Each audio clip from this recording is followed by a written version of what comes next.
কারণ এই জায়গায় প্রশ্ন আবার ঈসা নবী কিসের তৈরি? এখানে প্রশ্ন কি ঈসা নবী? ঈসা নবীর তো আব্বা নাই। একটু আগে আমরা বললাম আবুল বাশার আদম নবী, তো বাশারের আব্বা হলো আদম। এই যে ভাই আদম নবী যেহেতু মাটির তৈরি, তাই সব বাশাররা হবে কিসের তৈরি? মাটির তৈরি। ঈসা নবীর তো আব্বাই নাই, তিনি কিসের তৈরি? প্রশ্ন আসে কিনা? আদম নবী বাশারের আব্বা, আর আদম নবী যেহেতু মাটির তৈরি, তাই সমস্ত বাশাররা মাটি। যেহেতু বাপ মাটি, তাই মানুষ সন্তান যারা তারাও মাটি। কারণ প্রশ্ন এসে যায় ঈসা নবীর তো আব্বাই নেই। সূরা আলী ইমরানের 59 নম্বর আয়াতে আল্লাহ জবাব দিয়ে দিচ্ছেন, ইন্না মাসালা ঈসা ইনদাল্লাহি কামাসালি আদম।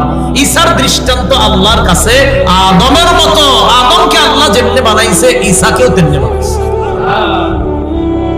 মানুষ মানেই মাটির তৈরি। এই জায়গায় ধোদনের কোনো সুযোগ নাই, এই সেই এদিক সেদিক অমুক তমুক কোনো সুযোগ নাই। মানুষ মানেই মাটির তৈরি, বাস খালাস। আর মানুষকে মাটি বলাটাই সম্মান, মাটি না বলাটা সম্মান না, এটা মনে রাখবেন। মানুষকে কি বলা সম্মান? হ্যাঁ, মাটি বলা সম্মান।